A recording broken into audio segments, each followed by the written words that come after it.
उत्तर प्रदेश में 13 नवंबर को विधानसभा चुनाव होने जा रहे हैं। इस बार ऑल इंडिया मजलिस इत्तेहादुल मुस्लिमीन के सांसद बैरिस्टर असदुद्दीन अवैसी साहब की पार्टी ने भी मैदान में उतरने का फैसला किया है। उत्तर प्रदेश में होने वाले उपचुनाव में इस बार असदुद्दीन अवैसी साहब की पार्टी ऑल इंडिया मजलिस इत्तेहादुल मुस्लिमीन AIMIM ने भी लड़ने का ऐलान किया है।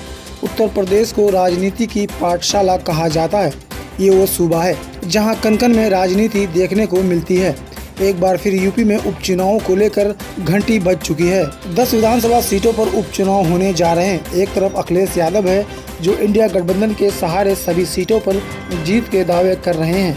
वहीं दूसरी ओर बीजेपी हिंदुत्व के मुद्दे पर PDA में सेंधमारी का प्लानिंग पर जुटी है। लेकिन अब इंडिया गठबंधन के वोट बैंक में सेंधमारी की तैयारी में कुछ दल जुट गए हैं। हाल में लोकसभा चुनाव में इंडिया गठबंधन यूपी में हिट रहा था, लेकिन इस बार नतीजे क्या होंगे ये देखने वाली बात होगी। अखिलेश यादव दावा कर रहे हैं कि PDA सबको साथ लेकर चलेगा, लेकिन ऑल इंडिया मजलिस इत्तेहादुल मुस्लिमीन AIMIM का चुनाव उतरने का ऐलान ऑल इंडिया मजलिस इत्तेहादुल मुस्लिमीन के सांसद बैरिस्टर असदुद्दीन अवैसी साहब ने दावा किया है कि हम उपचुनाव के 10 सीटों पर अपना उम्मीदवार उतारेंगे। शौकत अली साहब काफ़ी डीपली काम कर रहे हैं। अब देखना दिलचस्प ये होगा कि असदुद्दीन अवैसी साहब इन 10 सीटों में से कितने सीटों पर अपना उम्मीदवार उतार रहे हैं। क्या महाराष्ट्र चुनाव में साथ होंगे असदुद्दीन अवैसी और उद्धव? संजय रावत बोले ऑफर आता है तो चर्चा करेंगे। ऑल इंडिया मजलिस इत्तेहादुल मुस्लिमीन के सांसद बैरिस्टर असदुद्दीन अवैसी साहब ने कहा कि महाराष्ट्र में हमारे स्ट्रॉन्ग प्रेजेंस हैं और हम मजबूती से वहां चुनाव लड़ेंगे। महाविकास अघाड़ी से गठबंधन के सवाल पर असदुद्दीन अवैसी ने कहा कि इस संबंध में पार्टी के प्रदेश अध्यक्ष ने शरद पवार और नाना पटोले को पत्र भेजा था, जिसका कोई जवाब नहीं आया है। महाराष्ट्र चुनाव को लेकर सियासी दलों ने अपनी तैयारियां तेज कर दी है। ऑल इंडिया मजलिस इत्तेहादुल मुस्लिमीन AIMIM के प्रमुख असदुद्दीन अवैसी ने भी कहा कि उनकी पार्टी मजबूती से महाराष्ट्र का चुनाव लड़ेगी। असदुद्दीन अवैसी ने कहा कि चुनाव के संबंध में उन्होंने महायुति के नेताओं से बातचीत की थी, लेकिन कोई जवाब नहीं आया। ऑल इंडिया मजलिस इत्तेहादुल मुस्लिमीन के सांसद बैरिस्टर असदुद्दीन अवैसी साहब ने आगे कहा कि हमारी पार्टी महाराष्ट्र का चुनाव मजबूती से लड़ेगी और हम उम्मीद करते हैं कि जनता BJP और शिंदे को फिर से सत्ता पर आसीन नहीं होने देगी। आगे असदुद्दीन अवैसी साहब ने कहा कि हमने महाराष्ट्र में महाविकास अघाड़ी को लेटर लिखा कि हमसे बात करे और BJP और शिंदे को रोके, लेकिन उनका जवाब नहीं आया।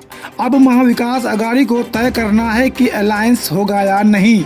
ऑल इंडिया मजलिस इत्तेहादुल मुस्लिमीन के सांसद बैरिस्टर असदुद्दीन अवैसी साहब ने कहा, महाराष्ट्र में हमारे प्रदेश अध्यक्ष और पूर्व सांसद जनाब इम्तियाज जलील साहब ने कांग्रेस के नाना पटोले और NCP SP के नेता शरद पवार साहब को लेटर लिखा कि आइए बात करिए हमसे।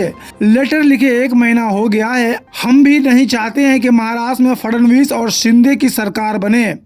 हमने तो अपनी कोशिश कर दी है, अब उनको तय करना है। बाकी हमारी वहां पर मजबूत राजनीतिक पहुंच है। 3-4 दिन पहले इम्तियाज जलील साहब ने मराठा आंदोलन के नेता जराएंगे पाटिल से भी मुलाकात की थी। हम तो कोशिश कर रहे हैं, हमारे पार्टी पर जो लोग सवाल उठाते हैं अब उनको जवाब देना है।